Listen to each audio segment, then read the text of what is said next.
Hi there, Becky here from 168 Fitness. Over the past few weeks, I've been talking about achieving your January weight loss, fitness goals and goals in general that you're wanting to achieve this year, or at least making a start on those goals. So first week I was talking about setting the goals, being really specific, what you want to achieve, how you're going to measure it and when you want to achieve it by. Getting you motivated, getting you focused so you know exactly what you need to be doing to achieve those goals.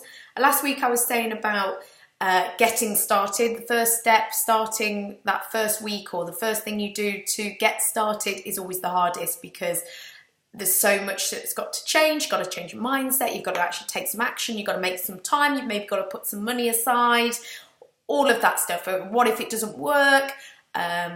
Like there's fear, there's sort of excuses, there's reasons why you can't do it and all things like that. There's lots of hurdles to jump over. So the main thing is you get started. I know how hard it is, I get it. I want you to get started though. Even just doing one thing a day to help you achieve your goals is better than nothing. But perhaps you don't know exactly what to do to achieve your goals. That's where I'll give you the benefit of the doubt if you haven't already started. So that's where I'm going to come in and give you some advice over the next few weeks. So this week I'm going to be talking about weight loss, and then over the next couple of weeks we're going to be talking about fitness and running and maybe some other goals as well. So today I'm going to give you some action points for achieving your weight loss goals. So hopefully you know exactly how much weight you want to be losing and when you want to lose it by. So I can now just give you some general advice and top tips that will help you to achieve those goals. Now, the reality is it does come down to calories, i.e. the energy that you are consuming and also that you are burning off through activity and exercise as well. So think of it like a scale. If you burn more calories than you are consuming, you will lose weight. If you consume more calories than you are burning, that's when you put on weight. I.e. at Christmas when we're not moving much and we're eating lots of different foods and treat nice foods, we put on weight. And then if you are fortunate enough that you can get it spot on and you are consuming about the same calories as you are burning daily, day to day or week by week, then you will maintain your weight. And that's what a lot of us need to do eventually, but right now we're probably all similar to me, got a few pounds to lose to just get back to feeling comfortable and fitting in your favourite clothes again. So we need to be burning more and consuming a bit less in order to do that, to tip those scales.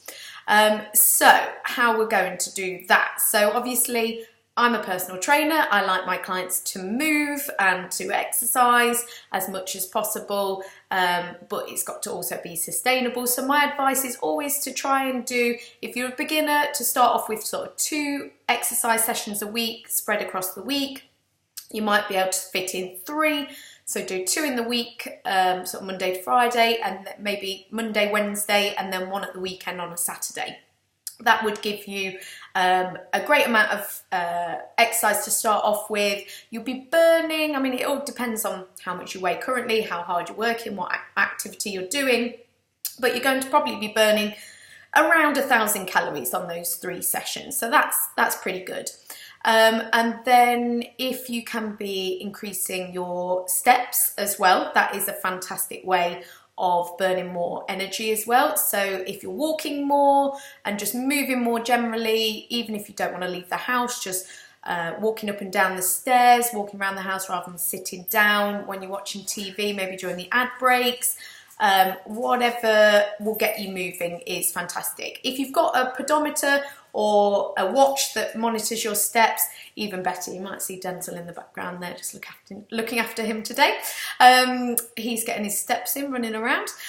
So increasing your steps. So we should be aiming for about 10,000 steps a day, but try and just gradually increase that. If you're only doing sort of 5,000 a day at the moment on average, increase that to 6,000 or 7,000 in the first week or so.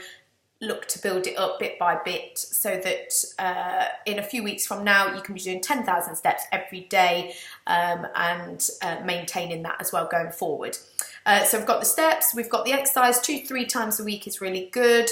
Obviously any more is a bonus, but if you're just starting out, the worst thing you can do is to go all out exercising sort of 5, 6, 7 times a week, and then getting injured or ill or just not able to sustain it because of time and cost and everything else, things getting in the way, excuses, or just not enjoying it, getting bored of it.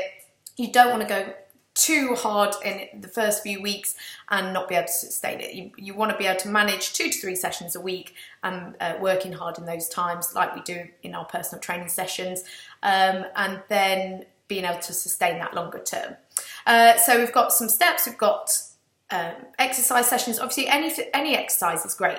If you are walking, that's your steps more, but exercise can be just going to the gym, going on a cross trainer, going on a treadmill, could be going out for a run, or at least starting to build up to be able to run, which I'm going to cover in a few weeks' time.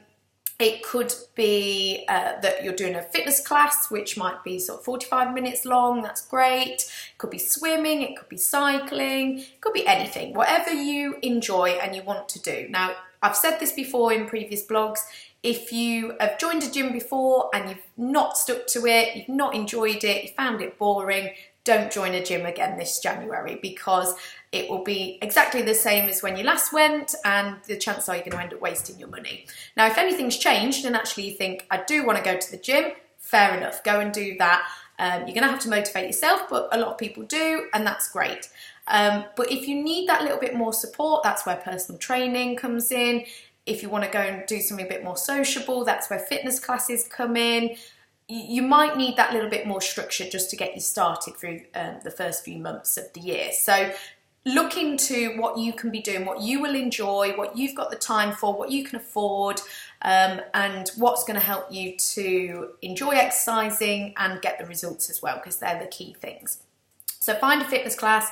Hopefully you've done that already last week when I was talking about action planning, but joining that this week, if not, would be good, taking that first step, increasing those steps as I've already said, and then food wise for weight loss, as I talked about, we need to be moving more and hopefully consuming a little bit less.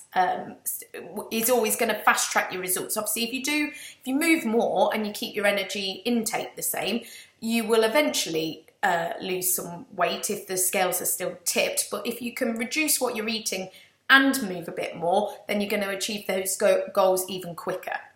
Now, I'm not a big fan of crash dieting. I'm not at all a fan of crash dieting. I would want you to be still consuming enough food that you keep healthy, that you feel good, you don't feel deprived, and you don't feel like you're on a diet.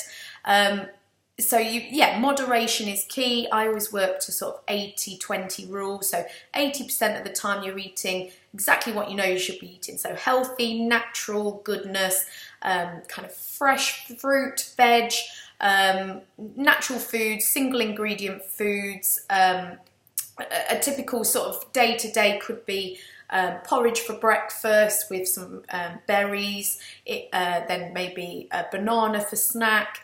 Lunchtime, you could be having, I don't know, an omelette, or even scrambled eggs on toast, or if you want something a little bit more substantial, jacket potato with beans, something like that. And then in the dinner could be sort of chicken stir fry, maybe a bit of rice with it, or some salmon, vegetables, new potatoes, that sort of thing.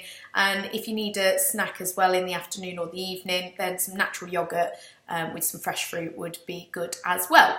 So that gives you a typical idea. Everyone's different, not everyone's going to like those foods, but that's a nice variety, healthy, natural foods. You'd need to just monitor calories, and that's where my next tip comes in. I always say it, MyFitnessPal is a great resource to use for tracking your energy intake, because you do need to do it. If you're not aware of sort of how much you're consuming day to day, you're going to have to get aware of it, because it's vital that you know how much you're consuming, how much you're burning off, for weight loss. There's no two ways about it. You can guesstimate and you can sort of work it out without using MyFitnessPal, but MyFitnessPal that is there, it's free, it's easy to use, you can get it on your phone and just track it whenever you want, and it just really helps you to be consciously thinking about what you're consuming and how much you're burning off as well, and then you're going to achieve your goals even quicker if you stick to the goals that MyFitnessPal sets for you as well.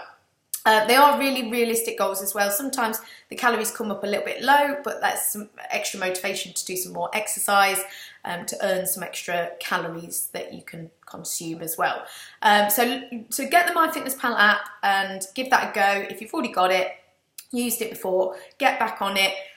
Using it again, at least till you're just a little bit more aware, a little bit more on board with sort of not just eating for the sake of it or making some unhealthier choices. I like to use it as well. It does help to keep me accountable and be tracking that sort of day to day.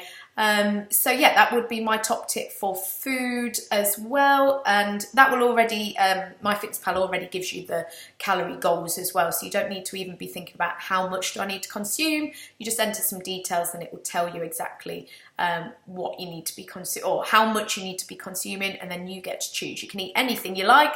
It will just tell you how many calories that is and how much you've got left for the day, so you know what you can be consuming later on. So I think I've covered most stuff. Now, there's lots of other things you can be doing, but my advice is always to try and keep it nice and simple. So focus on moving a bit more, exercising if you can, and getting those steps in, and consuming a little bit less and tracking those calories on MyFitnessPal. It's really simple. I won't say easy, because they're not necessarily easy, because there'll be lots of things that you'll probably struggle with, like you'll find out that, I don't know, a Mars bar has got 300 calories, but an apple's only got 70, 80 calories, but actually you want the Mars bar, but you have to fight it and eat the apple instead, or something like that, and you'll find it really hard because you want the chocolate bar, but you know you should have the fruit. So there'll be lots of battles that you'll go through. So it's not easy, but it is really simple, and that's the thing I can guarantee, is that my advice will always be simple and easy to follow. So crack on this week with those action points if you're looking to lose weight, and then next week I'm going to be talking about sort of fitness goals, and you might want to add in some of that advice as well. But if you make a good start this week, then I know you'll be feeling the benefits in no time. So if you've got any questions, please do get in touch. If not, I'll see you next week with some more top tips.